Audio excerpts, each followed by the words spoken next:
Bonjour à tous. Vivien, Salut Fred.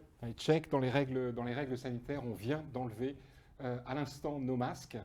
Bonjour à tous, nous sommes super contents de vous retrouver aujourd'hui pour ce grand live du Giving Tuesday. On a un programme, peut-être Vivien, on a un programme chargé aujourd'hui. Chargé mais magnifique. Mais magnifique, puisqu'on va aller au Québec, on va aller en Suisse, on va aller voir bon nombre d'organisations. Mais avant de parler de tout ça, il y a deux personnes qui nous manquent aujourd'hui. Sébastien Follin, qui était notre parrain l'année dernière et qui ne pouvait pas nous accompagner sur ce live aujourd'hui. Et l'autre personne qui nous manque, c'est Yael Aferia. Yael également retenue pour raisons professionnelles, mais Yael qu'on va retrouver tout de suite pour un petit et rapide coucou avant d'aller voir la ministre de la Jeunesse et des Sports, de l'Éducation, de la Jeunesse et des Sports, pardon, mais peut-être un rapide check avec Yael qui a un peu quand même un message à nous faire parvenir. Yael, elle est là, voilà, super, ça marche. Bonjour à tous, je ne vais pas ne pas être avec vous pour ce direct meeting. Alors, je ne sais pas comment orienter ma caméra, c'est pas facile. Mon bras n'est pas si long. Voilà, je voulais être là à une semaine de cette édition 2021 de Giving Tuesday. On a 7 jours pour se mobiliser. Vivien, vous présentez un panel de porteurs de projets et de personnes engagées pour des causes variées sur tout le territoire. Moi, j'ai un message à passer, mobilisation générale, mobilisation généreuse pour ce 30 novembre et un dada qui me tient à cœur, dont on va parler. C'est la nouveauté de cette édition autour de la mobilisation des plus jeunes. Mais je ne vais pas être trop long. Comme le disait Fred, nous avons la ministre Sarah El Haïry qui nous fait l'honneur d'être avec nous et une dizaine de porteurs de projets. Je vais laisser la place surtout à Vivien et Fred et je vous souhaite un bon live. Merci, à très bientôt. Merci Yael, super. Merci de ton passage rapide aujourd'hui. C'est un peu exceptionnel puisqu'on forme Yael et moi ce duo des global leaders du Giving Tuesday en France.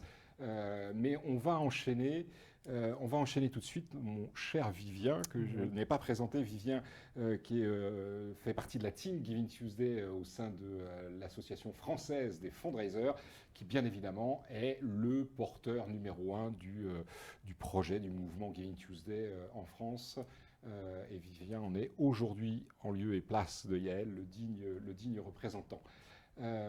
Tout de suite, on se dirige vers le ministère de l'Éducation nationale, de la jeunesse et des sports, puisque la ministre, Madame Sarah El Haïry, nous a fait le plaisir. Elle est là. Bonjour, Madame la ministre. Bonjour. Alors, Sarah El Haïry, vous êtes secrétaire d'État. Je n'ai pas à refaire l'erreur que j'ai faite au Philantro là. Vous êtes secrétaire d'État chargé auprès du ministre de l'Éducation nationale, de la jeunesse et des sports, plus exactement chargé de la jeunesse et de l'engagement. Et je voulais, avant de vous demander, de vous poser 2-3 petites questions, je voulais déjà remercier vraiment le ministère de l'Éducation nationale, de la jeunesse et des sports d'accompagner ce mouvement déjà depuis 3 éditions. On est super fiers, nous, au sein du mouvement Giving Tuesday, de cette logique d'accompagnement du ministère. Et dans ce mouvement international, je peux vous assurer qu'il n'y a pas beaucoup de ministères ou de ministres qui suivent le mouvement Giving Tuesday dans les autres pays. Donc nous, la France, on est fiers de vous avoir à nos côtés. Donc déjà, merci beaucoup pour ça. Jeunesse, engagement, c'est typiquement certains des axes, en tout cas, du Giving Tuesday. Donc comment est-ce que vous, je sais que vous êtes mobilisés aussi à nos côtés personnellement, comment voilà, vous concevez cet engagement-là autour de la générosité, de la solidarité, pardon. Bonjour à tous, moi je suis hyper contente d'être avec vous aujourd'hui pour plusieurs raisons. Parce que je crois fondamentalement au Giving Tuesday, parce que ça permet finalement à chacun d'être dans cet acte de générosité, de solidarité. Je suis contente de retrouver maintenant, je peux le dire, des habitués, des amis, Yael, Frédéric Fournier, parce que, mine de rien, des moments comme ceux qu'on est en train de vivre avec ce Facebook Live, eh bien, c'est un événement qui vient dans un calendrier où les acteurs aujourd'hui sensibilisent très largement. On était au Philanthrope il y a 15 jours ensemble. Et vraiment un énorme merci à toutes les associations qui sont autour. Vous participez vous-même le 30 novembre avec l'association Entourage qui recrée du lien entre personnes qui sont aujourd'hui dans la rue et qui souffrent d'isolement. Mais pour moi, le Giving Tuesday, c'est surtout et avant tout la journée pour faire vivre la générosité française dans tous les quartiers, dans toutes nos villes, dans tous nos territoires, quel que soit son âge. Et c'est pour ça que quand je dis quel que soit son âge, c'est que tout le monde a quelque chose à donner. C'est un peu mon leitmotiv à moi.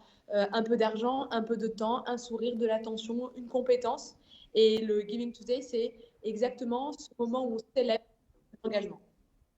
Et ça, c'est, il y a un tissu associatif extraordinaire en France, de la plus petite association ou du club de foot et ou d'autres sports, en passant par les organisations locales, régionales, nationales. Ce qu'on a souhaité, ce qu'on souhaite, et vous y contribuez, c'est vraiment en fait mettre un accent et un projecteur sur toutes ces initiatives positives. Vous l'avez dit, hein, le Giving Tuesday, c'est la journée de la générosité.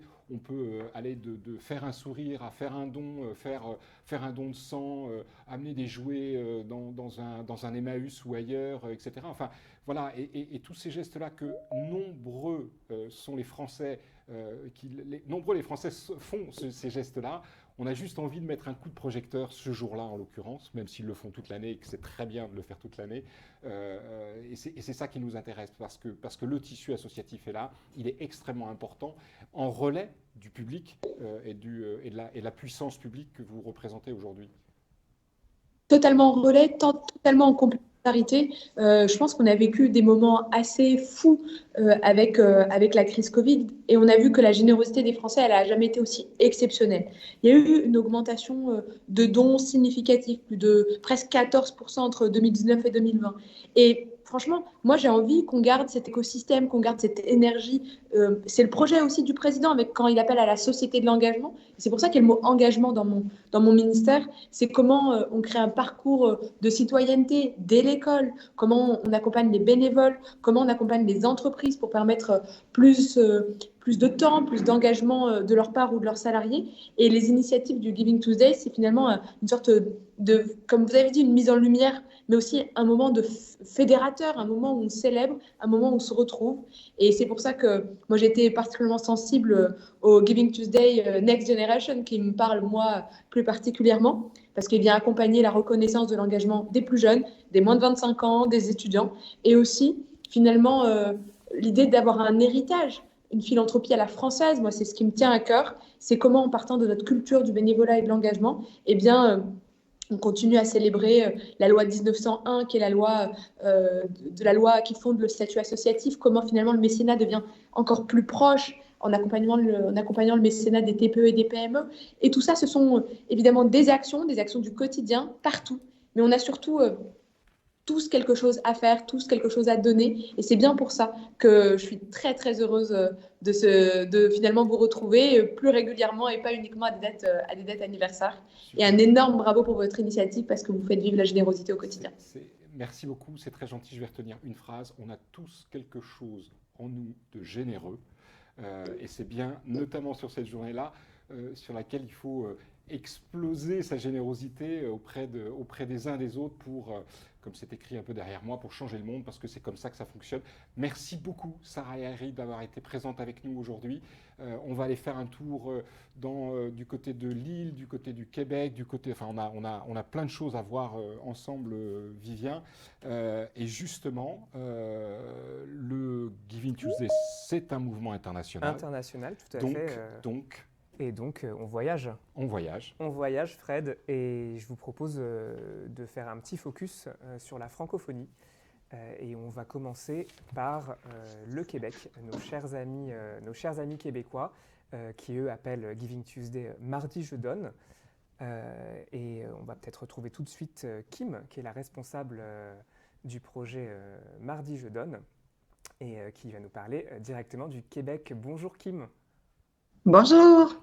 Merci de votre présence, Kim, avec nous pour ce live Giving Tuesday.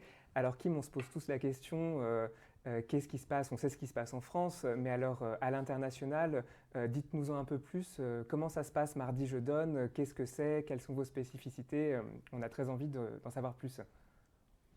Oui, ben merci de me recevoir. Écoute, il faut comprendre un peu aussi le contexte que le mouvement est au Canada depuis 2013 et on a créé un groupe civique à Montréal en 2018. Et c'est seulement l'année dernière, en 2020, que nous avons agrandi à l'échelle provinciale pour tout le Québec. Donc, c'est quand même assez nouveau pour nous. Mais ça grandit très, très vite au Québec. On trouve que les Québécois sont de plus en plus généreux. Ils se mobilisent de plus en plus. Et le Québec est une des seules 2 provinces qui a augmenté le pourcentage de revenus global donné aux organismes de bienfaisance depuis les dernières années, alors que la générosité dans l'ensemble du Canada est à la baisse depuis 2017. Donc, les dons au Québec augmentent à un rythme plus rapide que dans l'ensemble du Canada et on est très content de voir ça. Merci Kim. Et alors, comment ça s'organise concrètement? Est-ce que vous mobilisez un tissu associatif québécois? Comment vous vous organisez sur place? Ici, au Québec, on a créé un groupe civique et donc les gens peuvent s'abonner à notre groupe en s'identifiant avec notre groupe qui s'appelle Ici on donne. C'est important pour nous de se trouver un nom autre que Mardi Je donne parce qu'il y a une... disons qu'on est particulier au Québec. On a une culture philanthropique qui est très différente du reste du Canada. Et on voulait rassurer les Québécois que quand ils font un don, ils le font ici au Québec et que leur argent reste au Québec. Ça, c'est très important pour les donateurs. Donc, le mouvement civique s'appelle Ici on donne et on est géré par des bénévoles. On est 5-6 qui travaillent très fort à faire des réseaux sociaux. On fait des webinaires. On en fait 4. On en a fait 4 cet automne. On a commencé au mois de septembre. On en a fait 2. Et ensuite, on en a fait un au mois d'octobre et au mois de novembre. Et sont beaucoup appréciés par les organismes qui cherchent de l'expertise, des conseils pour leur campagne. Et comme moi, je travaille, j'ai une agence qui est spécialisée dans la communication et la collecte de fonds pour les organismes à but non lucratif. On a mis de l'avant notre expertise pour partager des bons trucs et aider les organismes à mieux faire connaître leur campagne. D'accord. Et est-ce que vous pourriez nous donner quelques exemples d'actions portées par des associations cette année qui sont un peu soit nouvelles, innovantes, qui vous ont marqué en tout cas? Qu'est-ce que vous voulez nous partager? Moi, ce que je remarque qui marche très bien ici pour les Québécois, c'est le don jumelé. Et c'est-à-dire que l'organisme va trouver un partenaire corporatif ou une fondation qui fait une promesse de don pour jumeler jusqu'à un certain montant de ce que l'organisme va chercher. Donc, si la fondation ou l'entreprise donne 10 000 $, l'organisme doit récolter 10 000 pour un total de 20 000. Et ce que ça fait, c'est que ça encourage beaucoup les donateurs parce qu'ils sentent que leur petit don va plus loin. C'est-à-dire un 20 $ devient 40, un 50 devient 100 $ et c'est très motivant. Donc, ça fait aussi que le marketing autour du don jumelé marche très bien parce qu'on peut compter souvent sur le partenaire pour faire connaître la campagne auprès de leur réseau aussi. Donc, ce n'est pas juste l'organisme de bienfaisance qui doit travailler pour faire connaître la campagne, mais le partenaire corporatif ou fondation va aussi mousser la campagne et le partager par email et par leurs réseaux sociaux. Donc, ça fait vraiment un plus grand impact au point de vue des communications, mais aussi surtout des dons. D'accord, merci. Et un message à faire passer pour conclure à votre tissu associatif au Québec, aux individus pour Giving Tuesday cette année? Écoute, je pense qu'on a fait beaucoup de choses en si peu de temps. Juste pour vous mentionner quelques chiffres, on visait 1 million de dollars dans notre première année il y a 2-3 ans, et on est allé chercher 2,6 millions l'année passée, qui est une augmentation de 109% sur l'année d'avant. Et cette année, on vise 3,5 millions. Donc, on a beaucoup de belles énergies autour de ça. On a doublé nos partenaires. Les choses vont super bien. Donc, mes conseils, c'est vraiment qu'une petite équipe peut faire un très grand impact si on s'organise bien, on a des bonnes stratégies et qu'on est capable de bien démontrer ça sur les réseaux sociaux, surtout parce que c'est là que l'action se passe. Eh bien, merci Kim, et à bon entendeur. C'est passionnant, les chiffres sont impressionnants. Merci beaucoup pour votre intervention. Et Fred, je te propose qu'on continue à voyager. On continue à voyager et si je ne dis pas de bêtises, on va aller se retrouver désormais en Suisse. Avant cela, j'ai quand même retenu comment faire mousser la campagne. Hein. Oui, tout à fait. J'ai relevé aussi. Si tu as relevé, on mousse la campagne au Québec et bon, parfois ils ont bien raison de revenir sur notre bon vieux français. Tout à fait. On se dirige en effet en Suisse où Alexandre Ayad nous attend normalement. Alexandre Ayad, qui est l'un des représentants bénévoles, alors Alexandre que tout le monde connaît par ailleurs, en tout cas en France, sur notre secteur du fundraising. Mais Alexandre là représente le Giving Tuesday suisse en tant que bénévole, puisqu'il est impliqué sur l'organisation du Giving Tuesday en Suisse. Alexandre, est-ce que tu es là ? Oui. Et oui, tu es là. Est-ce que tu m'entends ou pas ? Moi, je t'entends très très bien, mais je ne te vois pas. Ok, mais tu vois pas. Je ne sais pas. Ma webcam étant allumée, je suis étonné C'est très que tu ne me vois pas. Ça y est, non, tu es... Bon, on t'entend très bien, en tout cas, Alexandre. Donc, j'espère que tu n'étais pas déguisé pour nous faire une surprise, parce que pour l'instant, on ne te voit pas. Alors, on va enchaîner, comme on dit. Alexandre, est-ce que... déjà, comment ça se passe en Suisse, le Giving Tuesday? Est-ce que, toi qui connais aussi le secteur français, on est dans la même type d'organisation? Comment s'organise ce Giving Tuesday 2021, qui, je le répète, est le 30 novembre prochain, mardi prochain, en Suisse, dans les différents cantons? Eh bien, en fait, c'est un petit peu comme en France. C'est Swiss Fundraising, la fêtière des fundraisers, qui en fait la promotion, qui dispose d'un site dédié qui permet de référencer les projets sur toute la Suisse.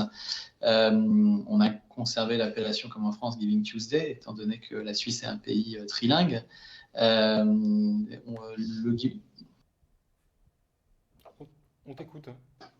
Ah, ok, vous m'entendez, ok, super, c'est essentiel. Les célébrer en Suisse Giving Tuesday depuis 2016.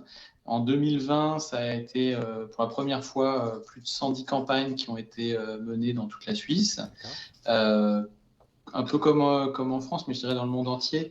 C'est principalement quand même des campagnes digitales, hein, sachant qu'en plus en 2020, avec les restrictions sanitaires qu'il y a eu dans toute l'Europe, ça a fait progresser le don en ligne de 133% en Suisse. Donc ça a donné beaucoup plus d'efficacité aux campagnes en ligne. Le don en ligne, c'est 7% maintenant, l'ensemble des dons en Suisse. On n'a pas de concours de hashtag sur Twitter comme il peut y avoir en France pour être en sujet les plus partagés, parce qu'en fait, déjà, on est beaucoup moins sur Twitter. 13% simplement des Suisses, beaucoup plus sur Facebook, sur Instagram. Et ce qui est vraiment différenciant, je pense, c'est en termes de mode de paiement, il y a une solution de paiement mobile qui s'appelle Twint, qui est extrêmement utilisée.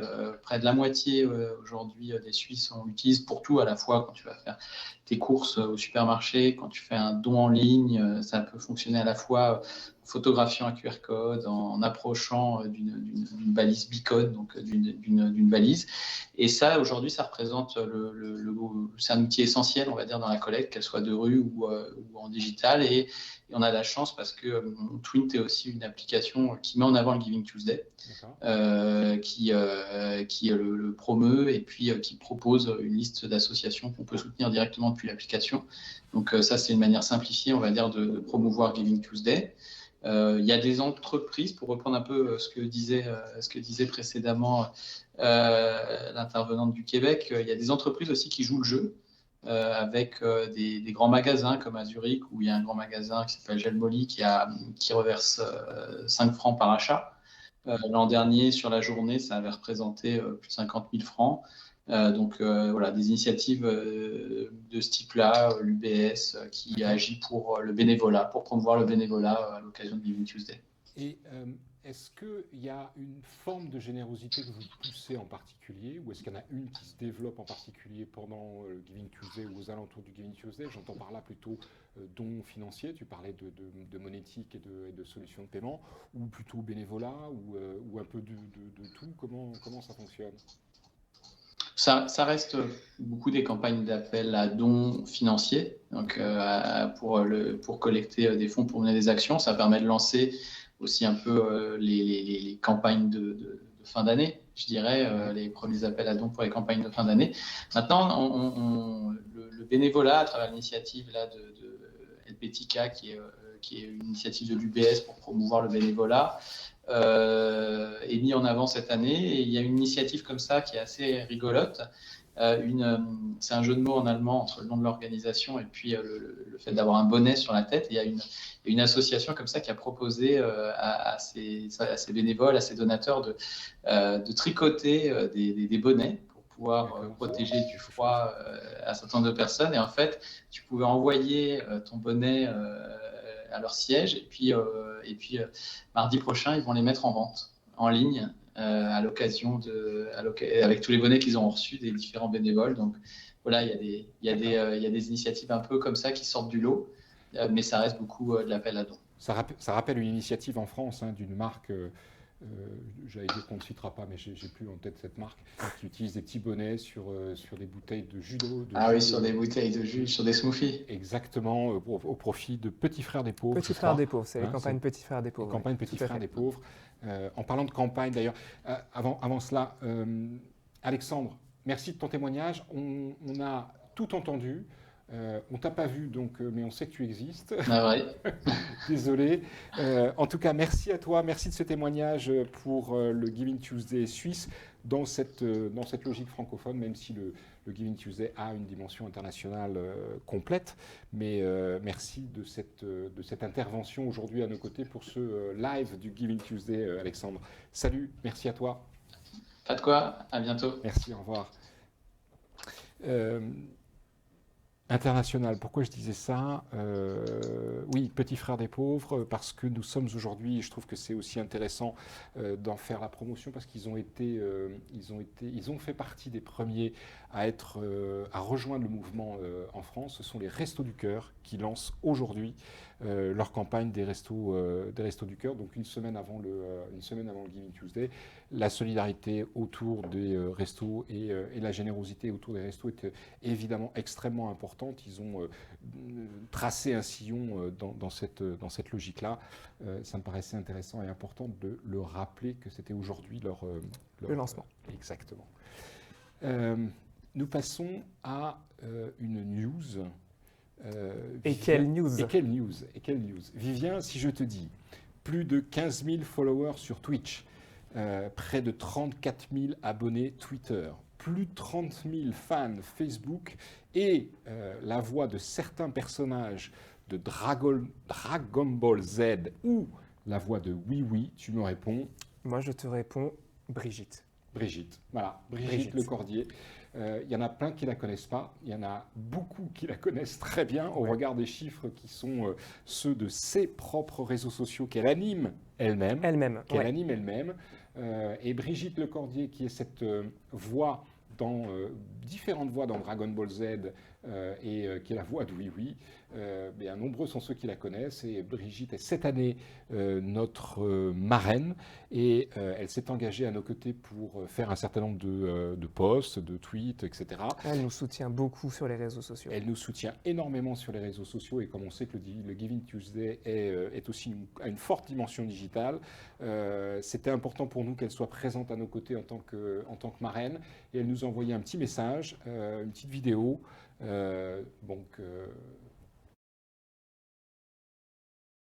Bonjour, c'est Brigitte Lecordier. Un petit message pour vous dire que le 30 novembre, je serai la marraine du Giving Tuesday. Vous savez ce que c'est? Je vous explique. C'est une journée mondiale de générosité pour encourager la solidarité sous toutes ses formes avec tous les gens qui font des choses, qui plantent des arbres, qui accompagnent les migrants, qui sont aussi bénévoles dans les festivals ou donnent son sang. Voilà, c'est une façon de créer des liens. Giving Tuesday, c'est le pouvoir d'agir citoyen.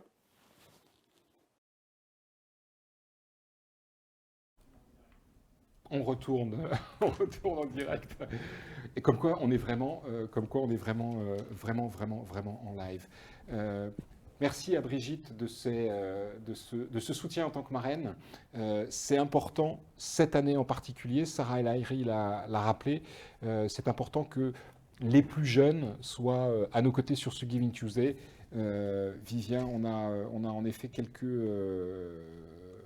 éléments nouveaux sur le Giving Tuesday, donc je te laisse tout à fait. En parler. Je remercie également Brigitte Lecordier qui me rappelle, comme à beaucoup mon enfance, les mercredis, les dessins animés. Et Brigitte Lecordier, voilà, la jeunesse pour elle c'est super important. Comme l'a dit la ministre, c'est extrêmement important. Et nous, pour Giving Tuesday, cette année, on met l'accent sur la jeunesse et sur l'engagement des jeunes de moins de 25 ans à travers le mouvement Giving Tuesday Next Gen. Et pour illustrer ce mouvement, on a la chance d'avoir vu embarquer dans Giving Tuesday cette année le groupe Epitech. Donc c'est plus de 10 écoles à travers la France, à travers l'Europe. C'est un nombre incroyable d'étudiants, ouais. De partenaires. Et ils ont décidé de s'associer au mouvement Giving Tuesday eux-mêmes et à travers leurs associations étudiantes. Ils relayent des actions fantastiques et je vous propose qu'on aille tout de suite leur rendre visite et rendre visite plus précisément à l'une de leurs associations étudiantes, c'est Emma. Et on va se tourner vers Deepti Chander, qui est la présidente de cette association et qui va venir nous parler de son engagement dans le cadre de Giving Tuesday.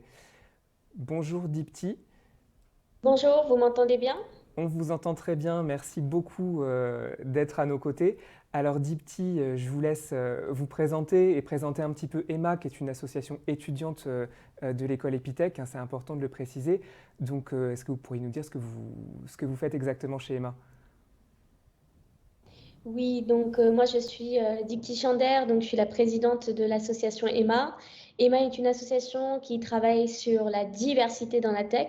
Donc nous accompagnons dès le très jeune âge jusqu'à l'âge adulte, les enfants, les parents, les adultes, à découvrir la programmation, donc le code informatique, et se rendre compte que l'informatique est accessible à n'importe qui, qu'on soit une fille, qu'on soit un garçon, qu'on soit venu d'un milieu différent, qu'on soit venu d'une culture différente ou qu'on soit effectivement en situation de handicap. C'est vraiment la diversité dans son ensemble. Merci Deepti pour ce témoignage. Alors pour entrer plus précisément dans le sujet Giving Tuesday, comment est-ce que vous vous êtes engagé cette année dans le mouvement avec Epitech, à travers votre association, dites-nous en plus. Oui, effectivement, donc nous sommes déjà très heureux de pouvoir faire partie de Giving Tuesday et nous serons en fait le 30 novembre à vos côtés. Nous allons proposer un atelier de code pour vous aider à découvrir un langage informatique qui s'appelle le JavaScript en vous proposant de créer le jeu du Flappy Bird. Ce sera à 14h le 30 novembre, donc je vous invite vraiment à venir coder avec nous en ligne et surtout, ne vous mettez pas de frein et ne pensez pas que vous n'avez pas de niveau technique, que vous n'avez jamais codé, que vous n'allez pas réussir cet atelier. Je vous rassure, on va coder ensemble et vous allez réussir cet atelier. Merci Deepti, merci pour votre témoignage et pour ces belles actions que vous portez dans le cadre de Giving Tuesday. On se donne rendez-vous pour cet atelier codage. Et Fred, on parle de jeunesse, mais on va parler aussi d'enfance. Oui, on va parler d'enfance parce que les moins de 25 ans, dont tu fais partie, toi, des moins de 25 ans, moi, c'est passé il n'y a pas très longtemps. Donc on va parler de jeunesse avec une initiative extrêmement, là aussi intéressante, l'engagement n'a pas d'âge et le CHU de Lille a pris justement cette direction-là et a souhaité mobiliser pour la première fois. Pour la première fois en plus autour du Giving Tuesday. Et c'est Aurélie Leclerc qui va nous expliquer tout cela. Aurélie Leclerc, vous êtes responsable mécénat au sein du CHU de Lille. Merci déjà, d'être présente à nos côtés, d'être pour la première fois, j'espère que je ne dis pas de bêtises, mais normalement non, c'est bien la première fois que le CHU se mobilise. On a toujours eu une forte mobilisation du Nord, et je ne dis pas ça parce que je suis né plutôt dans le nord de la France qu'ailleurs. On a toujours eu une forte mobilisation du Nord, et en particulier de Lille. L'Institut Pasteur, notamment à Lille, a toujours été très présent au sein du Giving Tuesday. S'ils nous écoutent aujourd'hui, je les salue. Mais donc, première avec vous sur le CHU, et une superbe opération que vous êtes en train de monter avec des enfants. Expliquez-nous un peu cette opération. Alors oui, c'est ça. Alors déjà, je peux peut-être recontextualiser un tout petit peu. Donc, moi, je suis donc responsable du mécénat au sein du CHU de Lille. Et à ce titre, je pilote un fonds de dotation qui a été créé en 2015. Depuis 2015, le fonds de dotation, il a levé à peu près 6 millions d'euros et il a pu soutenir ou accompagner à peu près 150 projets. Ce fonds de dotation, il travaille autour de 5 axes majeurs. Le premier, c'est la recherche médicale, le progrès médical, mais on a aussi beaucoup d'actions sur l'amélioration du bien-être, l'accueil des patients, l'arrêt de la culture à l'hôpital, la prévention en santé, ou encore là, tout récemment, depuis quelques temps, on travaille sur la qualité de vie au travail des professionnels. Donc aujourd'hui, ce fonds de dotation, il se professionnalise, il se dote de nouveaux outils, et il tente de nouvelles expériences. Et bien entendu, le Giving Tuesday, c'en est une. C'est-à-dire que là, on s'est dit, voilà, il y a une opportunité là, maintenant, pour la première fois de l'histoire de ce fonds de dotation, de s'engager dans un mouvement fort, dans un mouvement international, et dans un mouvement qui résonne, en fait, pour nous, parce que la notion de générosité à l'hôpital, elle est essentielle. C'est-à-dire qu'elle vit tous les jours dans tous les services, que ce soit entre patients, entre soignants et patients, ou entre soignants. Il y a des quantités d'actes généreux, d'actes de cœur qui se passent un peu en silence dans les couloirs et dans les espaces de l'hôpital. Et donc nous, notre première volonté, c'est déjà de mettre tout ça en valeur. C'est-à-dire qu'à partir du 30 novembre et jusqu'à la fin du mois de décembre, on va raconter toutes ces petites histoires de générosité, tous ces gestes qui, tous les jours, se passent chez nous. Ça, c'est le premier enjeu, en tout cas pour le fonds de dotation, de prendre part au Giving Tuesday. Le deuxième, c'est un enjeu de notoriété. C'est-à-dire qu'aujourd'hui, on a un fonds de dotation qui est fort, mais qui a encore un potentiel incroyable d'étendre sa communauté de donateurs. Et là, le Giving Tuesday, c'est un magnifique tremplin. Et donc, en effet, on lance un projet, on essaye quelque chose cette année autour du service d'hématologie pédiatrique de l'hôpital des enfants, qui s'appelle l'hôpital Jeanne de Flandre. Et donc, ce qu'on veut réussir à faire, c'est un projet autour de la rénovation des chambres du service. Il y en a 14 en tout, il y en a 5 qui ont déjà été rénovées et il y en a 9 qui restent à faire. Et donc là, on se fixe un objectif qui nous semble raisonnable, qui est déjà de réussir à financer la rénovation d'une chambre. Donc ça, c'est on va dire le projet dans sa globalité. Et pour accompagner ce projet, en effet, on travaille avec les jeunes générations. C'est-à-dire que là, il y a vraiment un projet qu'on mène en parallèle et qui nous est cher, c'est-à-dire qu'on invite tous les enfants du territoire de la métropole lilloise et même au-delà s'ils le veulent, à envoyer un dessin aux enfants du service d'hématologie pédiatrique, un dessin qui doit représenter une fresque qui pourra ensuite être réalisée dans les espaces communs de ce service. Et l'objectif, c'est que tous les enfants envoient leur dessin et que les enfants de l'intérieur de l'hôpital, c'est-à-dire les enfants qui sont dans le service, qui sont soignés dans le service, puissent se réunir autour d'un artiste qui s'appelle Lem, et on le remercie d'ailleurs au passage, et ils vont tous ensemble choisir des éléments des différents dessins des enfants pour reconstituer une fresque plus globale qui sera vraiment une main tendue, un sourire, de la lumière, de l'extérieur vers l'intérieur de l'hôpital. Et donc pour faire tout ça, pour monter ce projet et pour engager les enfants, on s'appuie sur des petits ambassadeurs qui font partie de ce qu'on appelle le conseil municipal des enfants. Donc on les a sollicités, on les a mandatés, on les a missionnés pour aller dans les écoles de la ville, porter cette parole de voilà, engagez-vous, faites un dessin, c'est un acte de générosité important. on est petit, ça commence à 6 ans, on peut être plus grand quand enfin voilà, le concours est ouvert à plus largement, mais en tout cas, la générosité, c'est aussi ça, c'est-à-dire c'est aussi tendre la main vers les enfants qui sont à l'intérieur de l'hôpital et puis peut-être pouvoir voilà, amener un peu de sourire et puis de la lumière à ces enfants. Donc on appelle enfin, voilà, tous les enfants du territoire à faire ça à travers nos petits ambassadeurs du Conseil municipal des enfants. Et puis on s'appuie aussi sur une grande communauté intra-CHU, c'est-à-dire que nous, on est 16 000 collaborateurs, donc on est une petite ville dans la ville. Et on veut aussi montrer à nos professionnels que la générosité, c'est aussi ça. Et donc, on invite aussi les enfants des professionnels à contribuer à ça, toujours dans un esprit d'éduquer à ce qu'est la générosité pour les plus jeunes. Fantastique. J'ai pas de Voilà. mots.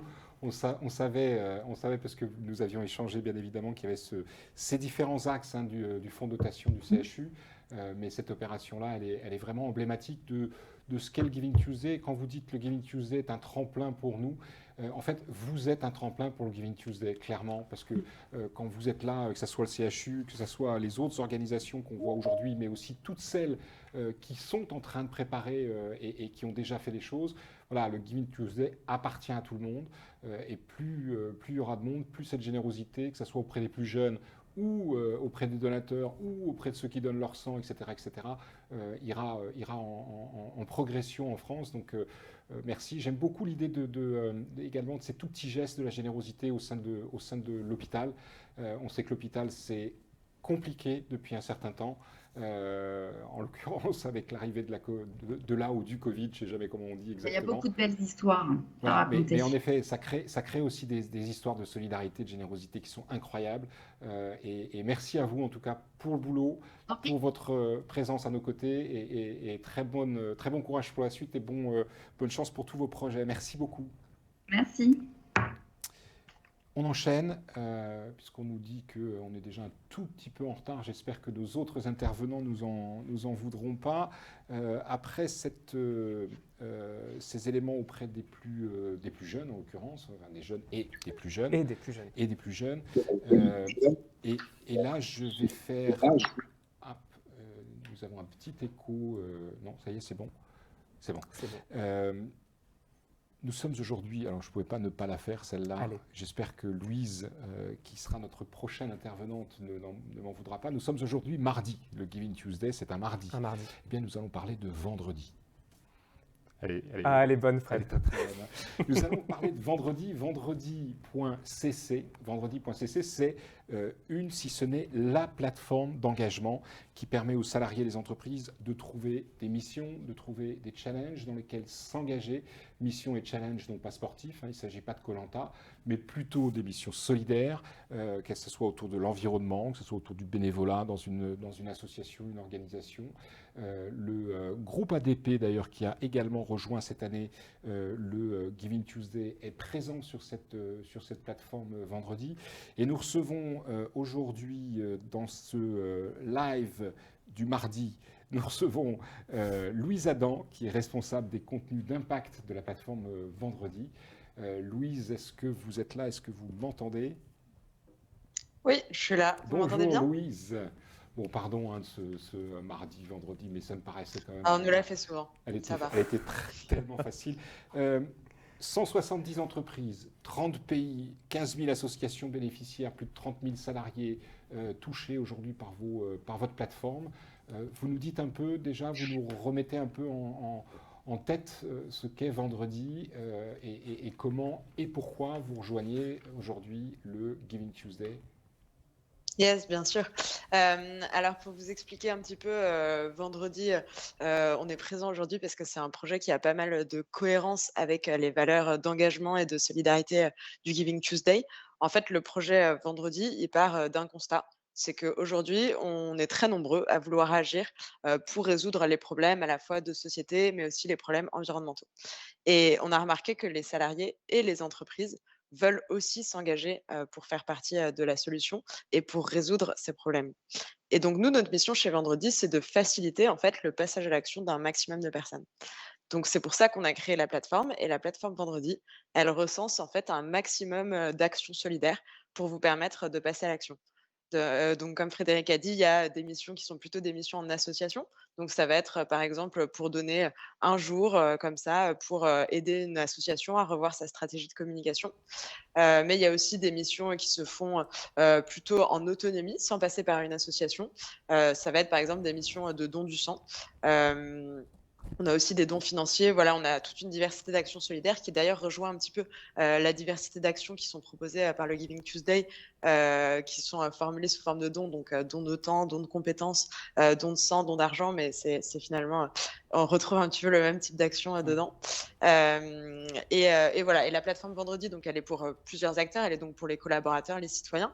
Les associations peuvent aussi l'utiliser pour mobiliser des entreprises et des bénévoles à leur côté. Donc par exemple, une association va publier une mission parce qu'elle cherche un bénévole pour l'aider à revoir sa stratégie de communication. Les associations peuvent aussi utiliser la plateforme pour créer des partenariats un peu plus long terme avec des entreprises.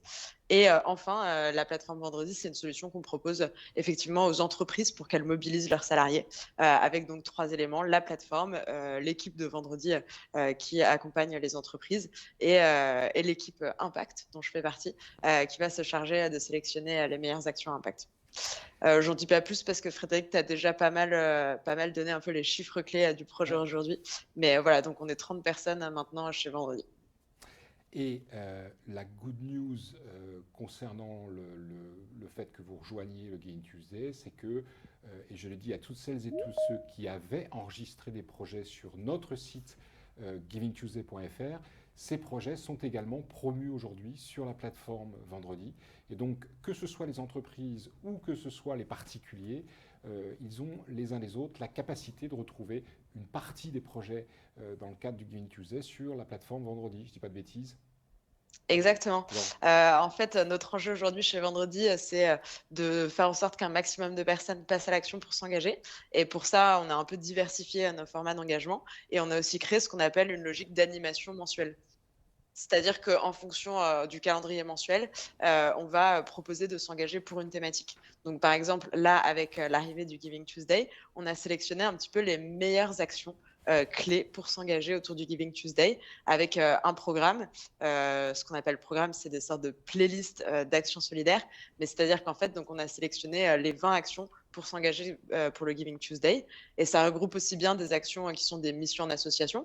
Donc, par exemple, dans ce programme, on retrouve des missions de mentorat pour donner un coup de main à un jeune, ce qui va relever plus du don de temps. On retrouve aussi des collectes de déchets. Et on a aussi donc des petits défis pour s'engager autour du don. Donc, ça va être, par exemple, je donne mon sang, ou alors je donne de l'argent, je donne des vêtements à des personnes qui en ont besoin, de la nourriture, etc. Et donc, on a déjà, comme Frédéric l'a dit, on travaille avec 170 entreprises partenaires et on a déjà plusieurs de nos entreprises qui ont activé ce programme et qui vont donc en parler autour d'elles à leurs collaborateurs. Et on espère même que d'ici la semaine prochaine, on en aura encore plus. Ben voilà, c'est bien ce qu'on souhaite dans ce mouvement Giving Tuesday. C'est bien ce qu'on souhaite aussi avec vous. La plateforme Vendredi. Merci beaucoup, Louise, à la fois d'être présente au sein du mouvement, d'avoir été avec nous cet après-midi.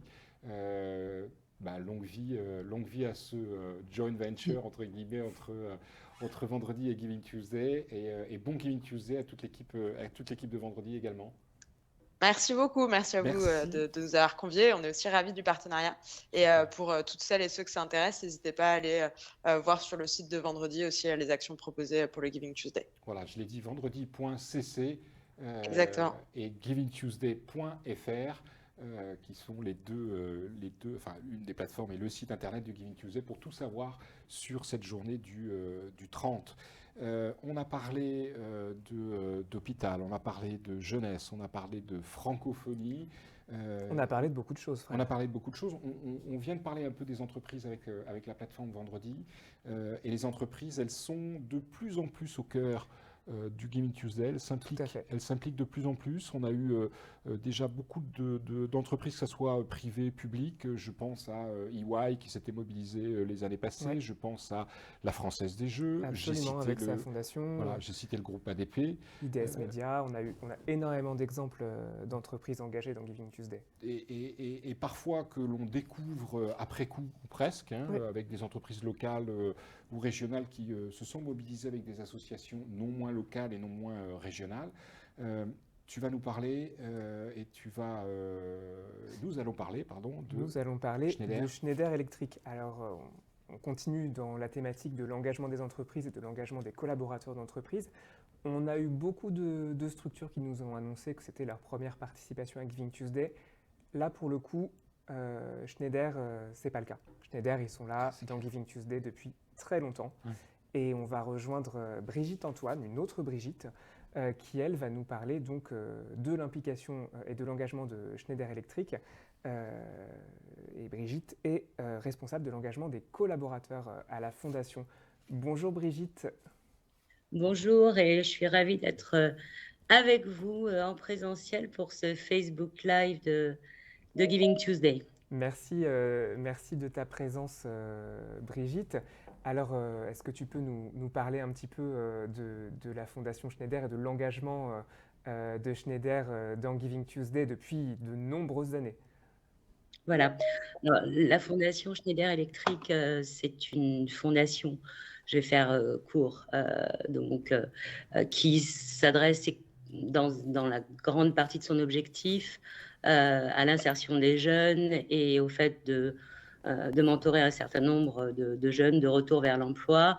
Elle a une autre caractéristique, c'est qu'elle est internationale, c'est vraiment sa caractéristique. Il y a deux autres volets qui sont importants, c'est la précarité énergétique et le développement durable.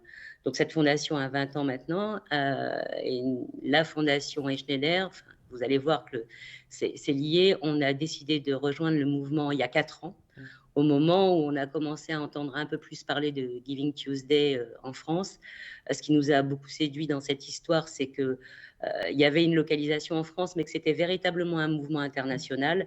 Comme je vous l'ai dit tout à l'heure, c'est notre caractéristique à la Fondation d'être une fondation globale, puisque Schneider est présent sur un certain nombre de pays.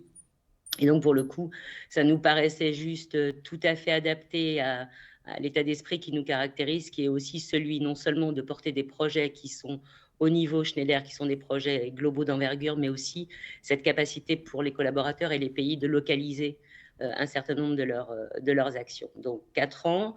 La première année a été un peu timide, on a beaucoup ramé, mais en fait, on s'est rendu compte que ça prenait très très bien. On a la chance depuis cette année d'avoir, comme dans les grandes structures, le marketing global et la représentante, la patronne de la com et du marketing au niveau du comité exécutif qui cette année devient le sponsor de Giving Tuesday, donc avec tout l'appui que ça génère pour cette action. Ça veut dire que ça nous donne une force d'action, une force de frappe qu'on n'aurait jamais eue tout seul au niveau de la Fondation. Donc voilà, ça c'est un support absolument exceptionnel. On a des réseaux de délégués dans tous les pays qui nous accompagnent là sur le coup de la Fondation, qui nous accompagnent dans le déploiement de ces actions, parce que ça, je tiens quand même à le redire, s'ils n'étaient pas là, eux, ça ne pourrait pas non plus avoir la même dynamique et la même force. Donc 4e année pour nous, avec d'ores et déjà aujourd'hui plus de 50 pays qui rejoignent Giving Tuesday, à peu près les mêmes chiffres que l'année dernière, où on a dû se redéployer, et là aussi, vraiment merci à eux, en mode digital. Ce qu'on fait, nous, généralement, c'est qu'on localise des événements, on fait venir des associations, on fait en sorte que ces associations rencontrent les collaborateurs de Schneider Electric et que voilà, ce maillage-là et ce lien avec le territoire puisse se faire. Grand changement aussi cette année en France, puisqu'il y a 8 villes au total Schneider qui rejoignent le mouvement Giving Tuesday, donc avec à chaque fois des assos qui sont là, des collaborateurs, des événements, le fait de pouvoir faire en sorte que cette rencontre se produise. Une opération nationale aussi en France avec la cravate solidaire. On est partenaire de la cravate solidaire, mais on lance pour la 2e année consécutive le cravaton dans ces 8 villes de France. L'année dernière, on avait récolté 900 kilos de vêtements. On espère faire encore plus cette année. Encore une fois, l'idée, au-delà des actions tangibles et matérielles, c'est vraiment faire en sorte qu'on insuffle cet esprit-là. Et le fait qu'il y a des actions d'envergure dans certains pays, comme en France, mais il y a aussi des toutes petites actions, pardon, je vais y arriver, mais que ça aussi, ça compte énormément, ce qui fait la richesse de ce mouvement, ce qui fait que chaque pays, à son échelle, voilà, peut participer de manière importante. Et j'ajouterai juste une dernière chose, c'est qu'on ouvre à cette occasion un appel à projet des collaborateurs et que pour le coup, dans tous les pays Schneider Electric, les collaborateurs peuvent proposer des projets qui sont soumis au vote de leurs collègues et les 10 projets gagnants dans chaque pays sont soutenus par la Fondation Schneider Electric. Merci Brigitte, tu as en plus répondu à la question que j'allais te poser sur la mise en œuvre, des actions au sein de Schneider pour les collaborateurs. Merci d'avoir été parmi nous. J'ai juste une chose à rajouter pour Brigitte. Alors Fred, je ne sais pas si on m'entend. Si, Fred, on t'entend. Brigitte, vous m'entendez? Très bien. Ouais. Brigitte, on s'est vu au tout début du Giving Tuesday en France, dans une petite salle de l'Association française des fundraisers. Nous étions un petit groupe de personnes mobilisées qui se disaient qu'il fallait que les choses bougent, ou en tout cas que le Giving Tuesday soit une réussite en France. Je suis super fier de vous et de tout ce que Schneider a pu faire. D'entendre aujourd'hui que le marketing, la com, que 50 pays Schneider sont mobilisés, c'est juste fantastique. Donc bravo, quoi, et c'est un exemple aussi pour toutes les entreprises de nous rejoindre. J'ajouterais juste un petit mot. Vous nous dites bravo, mais moi, je veux vous dire bravo aussi parce que je me souviens vraiment bien de cette réunion qu'on a eue ensemble et je vois le chemin qui a été parcouru. Donc, plein de bonnes vibrations pour vous et pour le mouvement. Super. Merci beaucoup. Merci. Merci Brigitte. Merci, on aime Brigitte. Les success stories, hein, Fred. Oui, ça fait plaisir. On aime beaucoup ça. Ouais, et même si on a un petit peu de retard et on s'excuse là encore. Mais c'était important de le souligner et de revenir là-dessus. Parce que success story, il y en a d'autres aussi. Oui, mais je trouve que là aussi, le fait de voir un peu tout à l'heure, c'est Alexandre qui nous donnait les chiffres, ou le Québec qui nous donnait les chiffres de progression du montant des dons. C'est vrai que, alors pour celles et ceux qui sont un peu dans le secteur et dans le métier, le Giving Tuesday, quand on analyse là aussi les chiffres, entre 2018 et 2019, c'est plus 50% de progression des dons sur différentes organisations, pas sur une seule évidemment.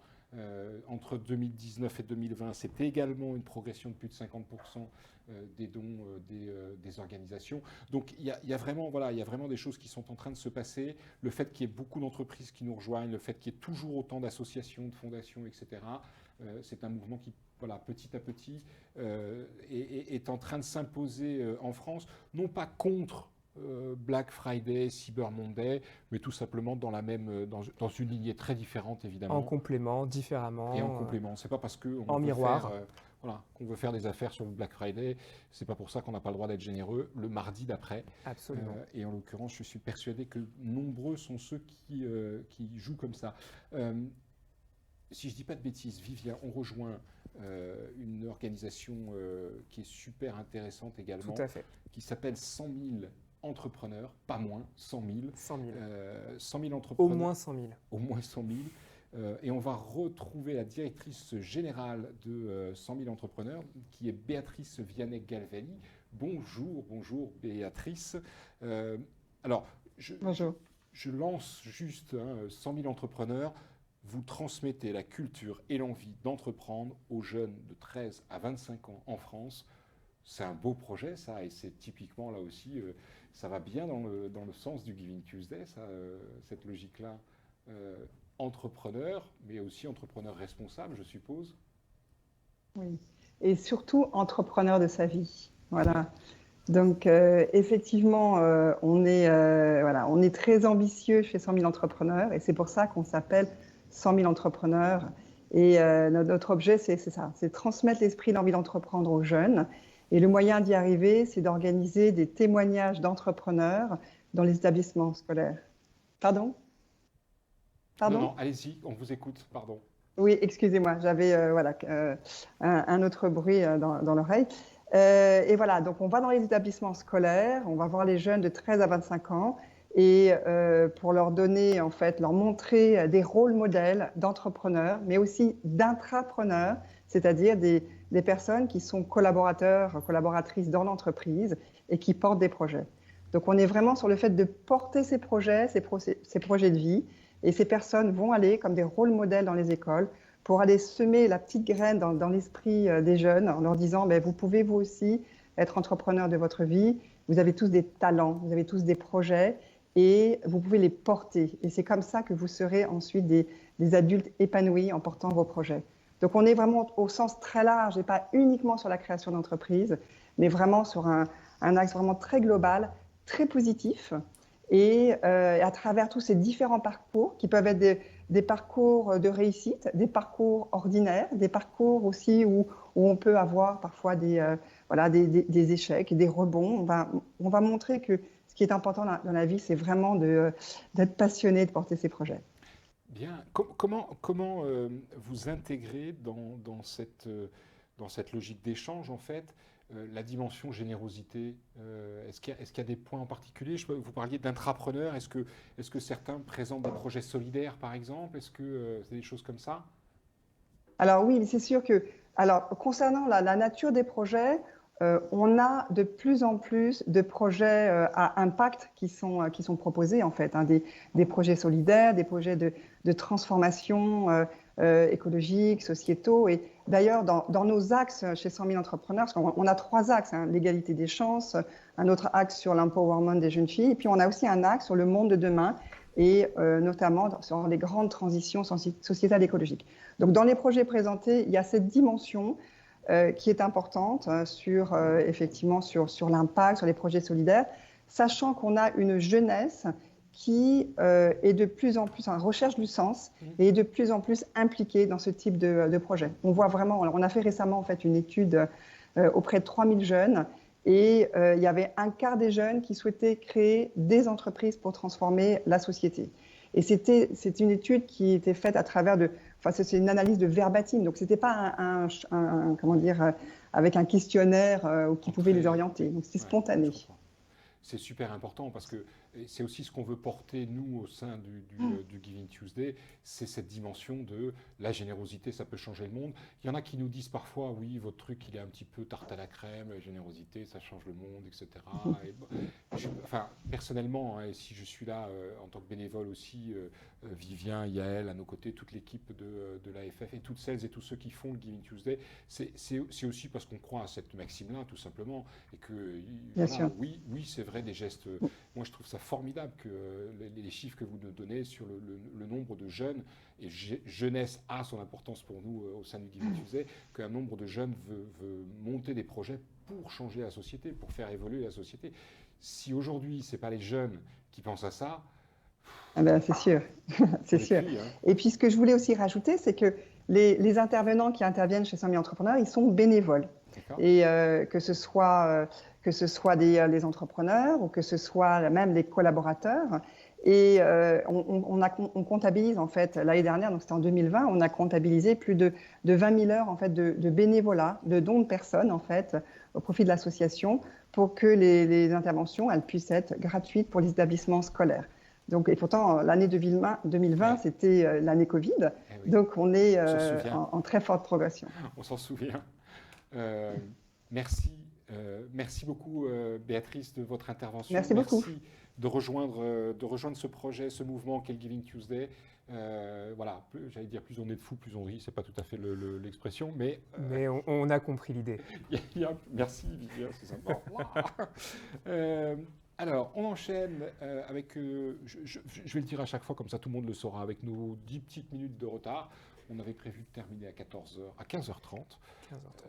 15h45. Allez, nous terminerons à 15h45, promis, mais nous ne pouvions pas, puisqu'il y a encore 3 interventions importantes dans ce live, dont l'une nous a soutenu déjà il y a 15 jours.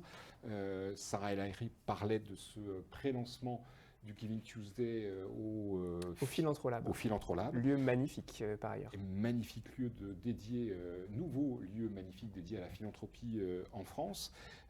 Et elle avait à nos côtés animé cette première table ronde du Giving Tuesday en présence de Sarah El Haïry et en présence d'autres intervenants et participants du Giving Tuesday. Il s'agit de Sarah Afrique. Alors je vais présenter avant qu'elle n'arrive parce qu'on me dit, alors ça je vais la faire parce que j'attendais de pouvoir la faire, on me dit dans mon oreillette que Sarah Afrique n'est pas encore complètement connectée. Donc Sarah est journaliste d'abord. Oui, avant tout. avant tout, journaliste de radio, journaliste de télé. Sarah est lanceuse d'alerte, elle va nous expliquer pourquoi.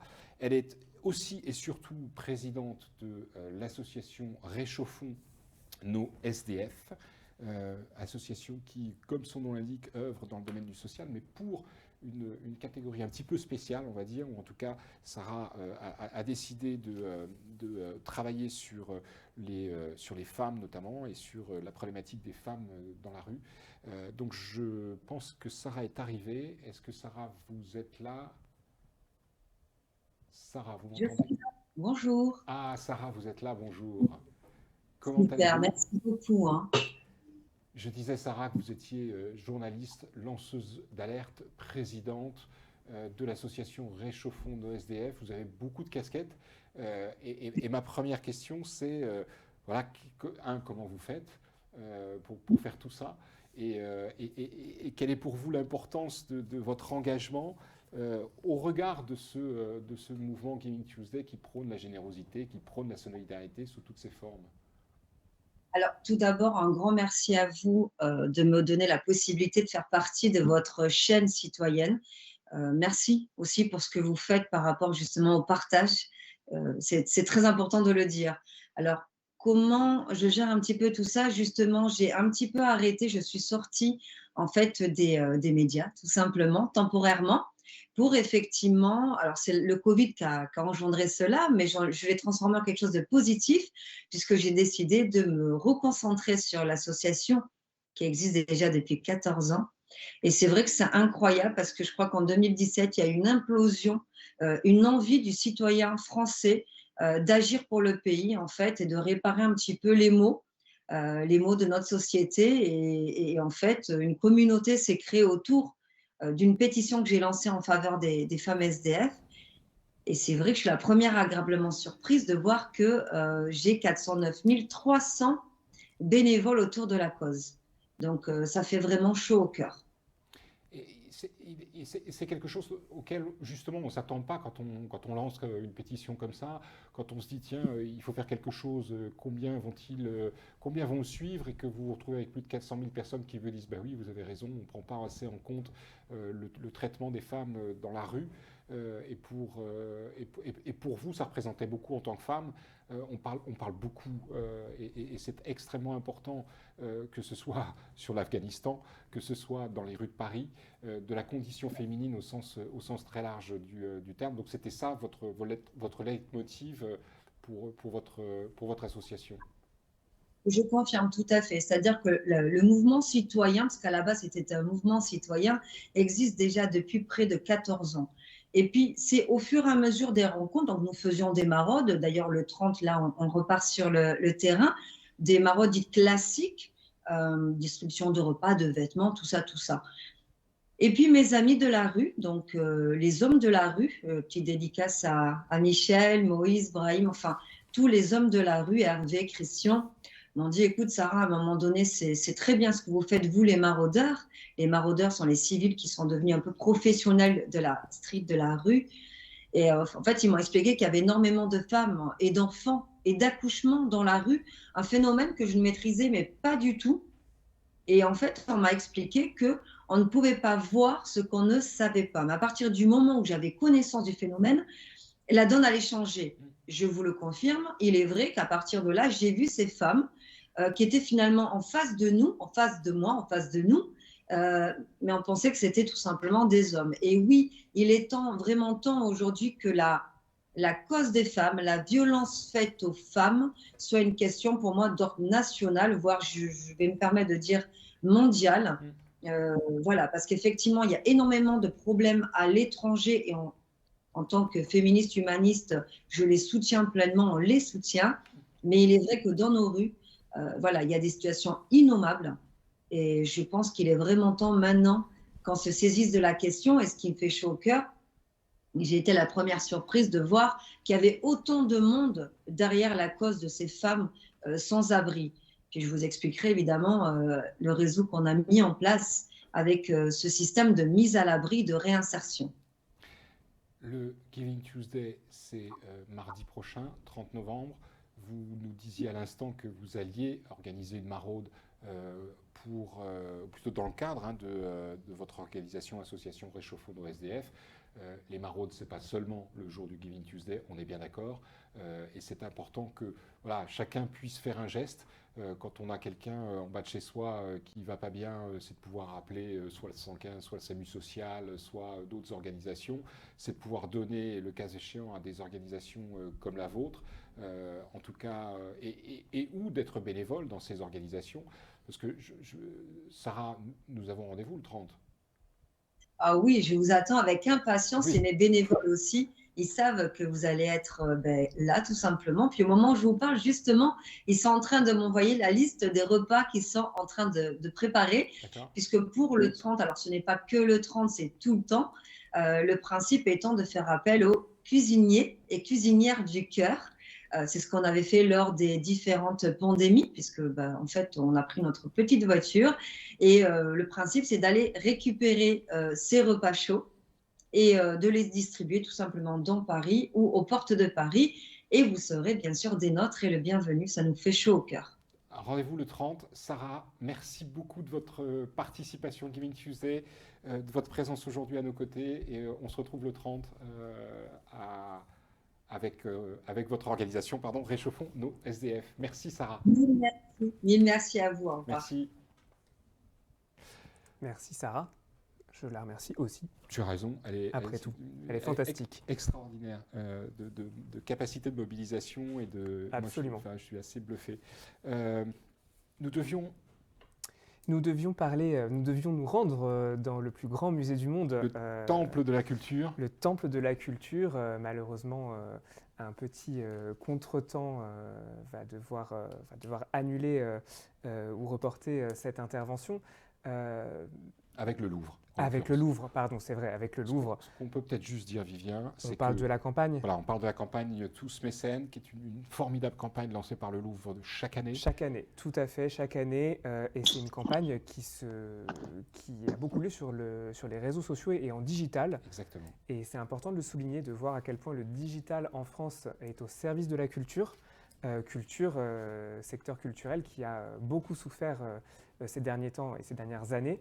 Et une magnifique campagne qui a toujours un très très beau succès. Voilà, et cette année, on va juste le dire, c'est le camée de Miseroni, qui est l'œuvre choisie par le Louvre pour faire partie de l'opération Tous Mécènes. Et on vous laisse aller jeter un coup d'œil à cette merveille des objets d'art. Et cette opération, elle est bien évidemment portée par le Louvre. Elle se fait aussi, entre guillemets, dans le cadre du Giving Tuesday. Absolument. C'est-à-dire que le Louvre, comme chaque année, va communiquer ce jour-là sur l'importance de soutenir le monde de la culture et le Louvre en particulier. Dernière ou avant-dernière intervention d'une organisation qui a un très joli nom. Et ce n'est pas pour rien qu'ils ont choisi ce nom-là, puisque c'est tout simplement sur leur propre site internet. Ikigai, qui en japonais se rapproche de notamment joie de vivre. Et je trouve ça très joli, tout simplement, comme nom d'organisation. Nous allons retrouver la déléguée générale de Ikigai qui va nous expliquer à la fois ce qu'ils font, auprès de quel public ils travaillent, et quel est là encore leur objectif avec le Giving Tuesday. Pourquoi est-ce que cette année l'association Ikigai rejoint ce mouvement Giving Tuesday? Agnès Cossolini, déléguée générale de l'association, est-ce que vous êtes avec nous?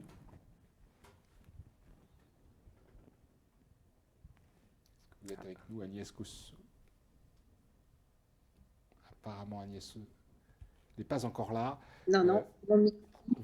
Est-ce que vous m'entendez? C'est bon, on entend Agnès. Alors, on n'aura pas le plaisir de vous voir, Agnès, mais on vous entend. Ah, bon, écoutez... c'est l'essentiel. Et on vous entend très bien.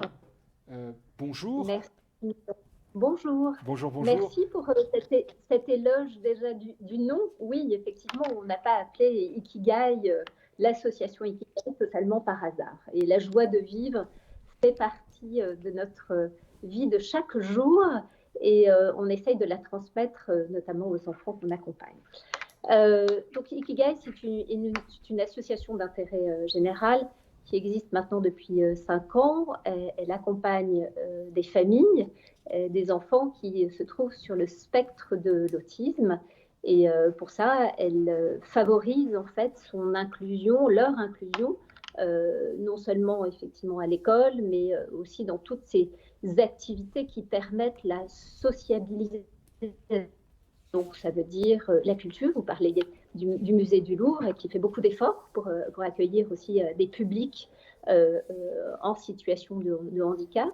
Mais il y a aussi le sport. Je participe là actuellement, je viens de m'en extraire, à une réunion avec des acteurs, et notamment la Fédération française de sport adapté, qui veut effectivement du coup valoriser tout l'accueil des enfants, notamment avec autisme, pour toutes les pratiques sportives. Donc on a beaucoup encore à faire, mais ça avance. La culture du don et de la générosité, j'ai envie de dire qu'en fait on l'expérimente depuis le départ, parce que cette association, elle a été créée par des femmes, par des mamans qui souvent ont été obligées d'arrêter en fait de travailler pour s'occuper de leurs enfants en situation de handicap, parce que parfois on n'a pas le choix. Et moi-même qui effectivement ai de grands enfants, donc j'ai pas été obligée d'arrêter de travailler, mais j'ai fait le choix pendant 3 ans de donner de mon temps pour pouvoir monter cette et j'en suis très heureuse aujourd'hui. Et j'ai trouvé mon Ikigai, et j'aime créer donc mon Ikigai grâce à l'association et aux femmes merveilleuses que je rencontre. Alors, cette culture du don et de la générosité, on a eu la chance d'ailleurs de faire partie de la première promotion du Philanthrolab. Donc, ça veut dire beaucoup, dont la baseline est donner rend meilleur, et c'est vrai que ça rend meilleur de donner, et on l'expérimente chaque jour. Nous, tous nos projets en fait viennent des besoins des parents, hein. Ils sont là pour nous dire que leurs enfants ont besoin d'apprendre à nager, par exemple. Ils nous disent par exemple qu'ils ont envie d'aller rencontrer d'autres camarades. Ils ont envie aussi que leurs camarades de classe comprennent un peu mieux comment ils fonctionnent. Bref, et donc du coup, cette culture de la générosité et du don, il est dans le process de nos projets. Les parents viennent nous voir avec un besoin. On va chercher parmi la communauté des parents et des professionnels, notamment des professionnels de santé, hein, des thérapeutes, de comment est-ce qu'on va pouvoir monter le projet. Et puis ensuite, on appelle les amis, les copains, les fondations d'entreprises qui généreusement vont venir financer ces projets. Donc vous voyez que c'est finalement la générosité en temps, dans un premier temps, hein, parce que les thérapeutes, bien sûr, on va les rémunérer ensuite quand on va mettre en œuvre le projet, mais au départ, pour monter le projet, c'est bien de leur temps qu'ils nous offrent pour qu'on puisse monter quelque chose d'ambitieux. Alors, pour mieux illustrer ça, qu'est-ce que je pourrais vous parler, par exemple, voilà, du projet natation qui est soutenu par la ministre des Sports aujourd'hui, qui va solliciter les élus qui vont mettre effectivement un créneau piscine à disposition de l'association totalement gracieusement, dans des conditions favorables justement pour ces enfants qui ont des troubles de la sensorialité. Donc il faut un créneau, il n'y a pas trop de monde dans la piscine. Et puis ensuite, on va aller demander au directeur du bassin de nous donner du temps de maîtres nageurs qui vont de façon, alors je n'allais pas dire bénévole, non, c'est pas vrai, mais en tout cas volontaire, se former à l'accueil de ces personnes avec autisme, de ces enfants avec autisme.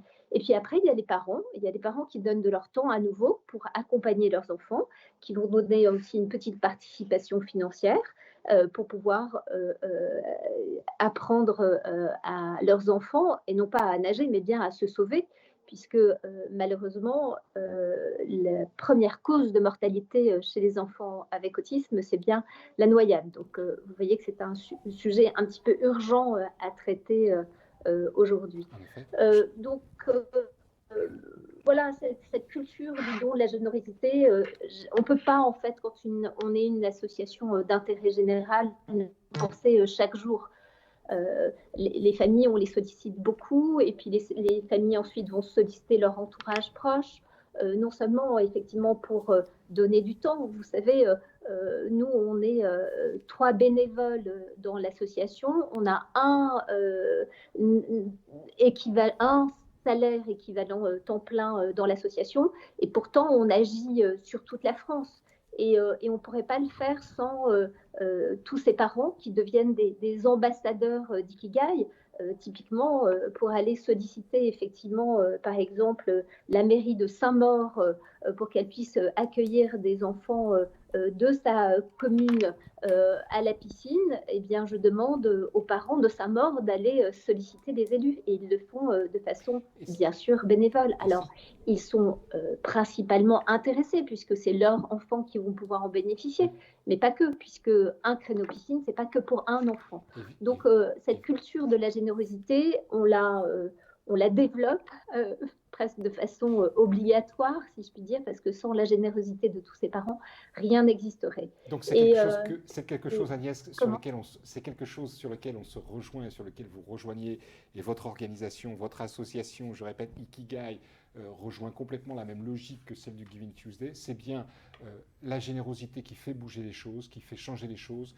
Je vous sens personnellement, évidemment, très engagée et très généreuse dans ce que vous retranscrivez aujourd'hui, et certainement dans ce que vous faites au sein de cette association.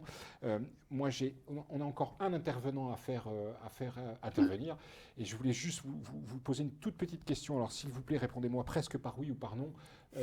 Faire sa bonne action, que ce soit dans le cadre du Giving Tuesday ou que ce soit faire une bonne action n'importe quel jour de l'année, c'est quelque part trouver son Ikigai? Mais absolument. Parce que trouver son Ikigai, c'est trouver sa place dans le monde, et c'est trouver aussi comment est-ce qu'on se relaie aux autres. Et pour un enfant, notamment avec autisme, pour une personne avec autisme, trouver sa place dans le monde, c'est difficile. Et quand effectivement, du coup, le regard des autres change, eh bien, il y a ce lien qui se crée, et tout le monde en est plus heureux, je crois. Merci à vous. Merci de ce témoignage. Merci Bravo. Merci de participer au Giving Tuesday. N'oubliez pas les uns les autres, hashtag, c'est marqué derrière moi, Giving Tuesday FR, à utiliser sur tous vos réseaux sociaux, sur toutes les opérations que vous menez. On a une bonne nouvelle, c'est que Nina Rock, elle est là. Elle est arrivée. Elle est arrivée du Louvre. Elle va nous parler un peu mobilisation pour le Louvre. Allez, c'est parti. Allez, on a déjà présenté la campagne, donc on va directement la faire intervenir. Nina, bonjour. Pour ce petit contretemps technique, et merci beaucoup de me recevoir. Aucun problème, Nina. Bonjour. Bonjour, Frédéric. Alors, Nina, parlez-nous un petit peu de... Alors, on vous a présenté, on a présenté un petit peu l'opération Tous Mécènes. Est-ce que vous pourriez nous en dire un peu plus, et surtout pourquoi et comment vous vous engagez dans Giving Tuesday à travers cette opération en particulier? Bien sûr. Alors, pour les personnes qui ne les connaissent pas, les campagnes Tous Mécènes sont des campagnes d'appel aux dons, de mécénat participatif, de crowdfunding en anglais, qui visent chaque année à soutenir un projet prioritaire pour le musée du Louvre. Ça peut être un projet d'acquisition ou un projet de restauration. L'idée est vraiment de faire connaître au plus grand nombre le sujet de l'acquisition de la restauration et son caractère prioritaire, et d'appeler chacun à participer à la hauteur de ses moyens par le biais qu'ils souhaitent. Chaque année, Giving Tuesday tombe pendant les campagnes Tous Mécènes, ou les campagnes Tous Mécènes tombent pendant Giving Tuesday. Le musée du Louvre s'inscrit dans ce mouvement depuis le début du mouvement en France, et nous choisissons à cette occasion de remercier tous nos donateurs, tous les donateurs qui ont déjà participé à une campagne Tous Mécènes.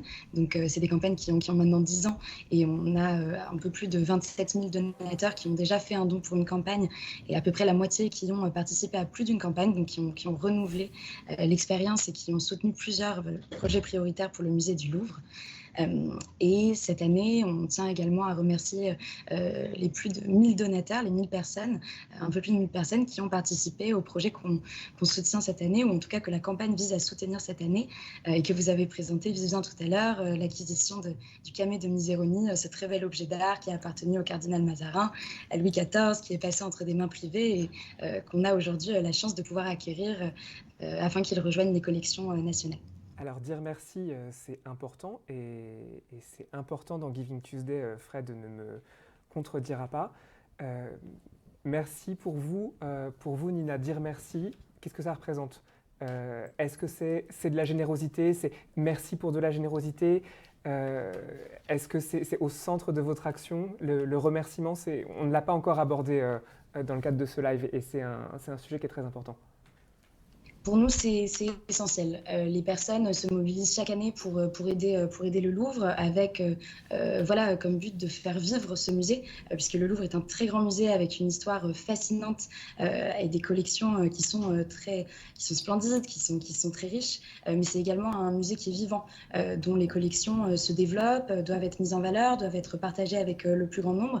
Et en faisant un don à l'une de nos campagnes et au musée du Louvre, les particuliers qui s'investissent et qui s'engagent à nos côtés contribuent à la vie du musée et en sont des acteurs. Pour nous, c'est absolument impensable de ne pas les remercier.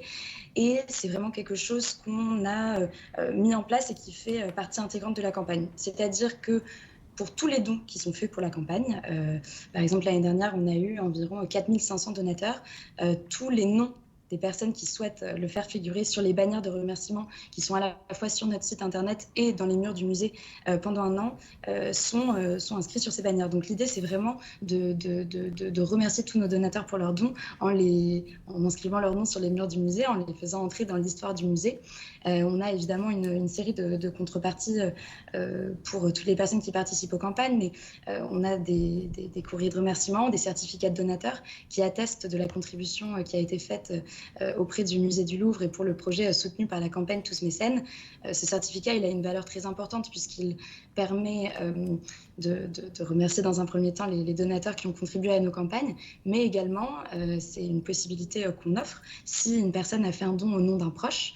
Le certificat sera édité au nom du proche, en expliquant qu'un don a été fait au nom de cette personne-là. Et dans cette logique de générosité, de transmission, c'est quelque chose qui est très important pour nous, que par exemple, si une dame qui a des petits-enfants fait un don au nom de son petit-fils ou de sa petite-fille, elle puisse lui donner le certificat. Ça matérialise l'engagement et ça permet d'enseigner une culture de la transmission, de la générosité, du partage, et ça dès le plus jeune âge. Donc c'est vraiment quelque chose qui nous s'inscrit dans l'ADN de nos campagnes. Le remercie. Et dans l'ADN de Giving Tuesday, merci beaucoup Nina pour cette intervention et cette présentation. J'en profite simplement pour saluer vos petits frères du Louvre-Lens qui s'engagent également cette année encore dans le cadre de Giving Tuesday. Nina, merci encore et à très bientôt au musée du Louvre. Et c'est super important ce que Nina vient de dire, à la fois autour des remerciements. On ne remercie jamais assez ses bénévoles, ses membres, ses donateurs, etc. Première chose, ça c'est un petit message pour toutes les organisations qui nous écoutent. Deuxième élément, dans le domaine de la culture et pour les musées, bien sûr, chacun n'aura pas 4500 donateurs qui iront sur une opération de type Tous Mécènes. Mais les outils digitaux aujourd'hui permettent à bon nombre d'organisations, de musées, de petits musées et autres associations culturelles de mener des projets. Et typiquement, les lancer comme le fait le Louvre le jour du Giving Tuesday, ça donne une résonance. Et j'invite toutes celles et tous ceux qui ont encore une réflexion autour du Giving Tuesday, tout simplement à se lancer pour celles qui veulent y participer en donnant et autres, mais pour celles aussi qui veulent l'organiser en montant ce type d'opération de remerciements, de collecte de fonds avec les outils digitaux disponibles. C'est toujours quelque chose qui est possible, et d'aller voir sur notre site internet givingtuesday.fr les différents kits de mobilisation, kits de communication, kits idées et autres, parce qu'il vous reste encore un petit peu de temps pour faire. Il reste une semaine, et j'en profite pour remercier Ambre qui est en régie et qui travaille énormément pour vous mettre à jour et vous mettre à disposition tous ces kits et toutes ces aides pour vous permettre de mener à bien vos campagnes dans le cadre de Giving Tuesday. Exactement. Il nous reste, nous, par contre, un peu moins de temps qu'une semaine pour clore ce live sur lequel on a un peu débordé. Un petit peu, mais c'était intéressant quand même. Mais j'espère, j'espère. En tout cas, on saura vite ça en fonction des retours de la part des uns et des autres sur les différents réseaux sociaux sur lesquels vous nous avez rejoints aujourd'hui. Je ne peux pas terminer ce live sans parler de nos partenaires et du moins sans remercier. On parlait de remerciements justement. C'est une superbe transition. Voilà, tu as vu ça un peu. Ouais. Sans remercier nos partenaires du Giving Tuesday, présents maintenant depuis là aussi plusieurs années. J'ai cité tout à l'heure le ministère de l'Éducation, de la Jeunesse et des Sports qui nous accompagne depuis 3 ans. Nous avons également la Fondation Carasso qui est un soutien fidèle, tout aussi fidèle que la Fondation de France, et que Salesforce qui nous accompagne, salesforce.org qui nous accompagne maintenant également depuis quelques années sur ce Giving Tuesday. Qu'est-ce qu'on a à rajouter si ce n'est se souhaiter à la fois bon Giving Tuesday, se dire qu'il y a encore un peu de travail. Participer, et oui, il y a du boulot. Alors moi, ce que je te propose, c'est ça, parce que je pense qu'en effet, toutes celles et tous ceux qui doivent aller au charbon et se mettre au Giving Tuesday, il y a encore capacité de préparer le Giving Tuesday. Vous avez 7 jours, c'est là, oui, c'est ici. Vous avez 7 jours pour vous préparer. Le Giving Tuesday, c'est le 30 novembre prochain. Allez-y, montez des opérations, tweetez, postez sur Facebook, faites votre bonne action vous-même. Il y a du boulot et vous avez la capacité de le faire entre maintenant et la semaine prochaine. Merci à toute l'équipe de Remote Meeting qui nous a accueillis une fois de plus. Bon, c'est bon, je peux arrêter de faire l'andouille. Qui nous a accueillis une fois de plus au sein du studio et de cette magnifique nouvelle architecture du studio de Remote Meeting, partenaire eux aussi du Giving Tuesday. Donc merci à tout le monde, merci à toi, et merci Fred. Merci beaucoup. On espère que vous allez tous faire un super Giving Tuesday cette année. On vit des moments qui ne sont pas simples, pas forcément très sympas. On ne sait pas trop où ça va avec notre Premier ministre Jean Castex qui est touché maintenant en plus depuis ce matin, comme quoi on est bien en live. Mais je pense que ça va bien se passer. Allez, on fait un super Giving Tuesday, www.givingtuesday.fr, #GivingTuesdayFR sur toutes vos communications réseaux sociaux. Merci d'avoir été là. Merci beaucoup. Bon Giving Tuesday. Et à très bientôt. 21. Au revoir. Au revoir. Merci.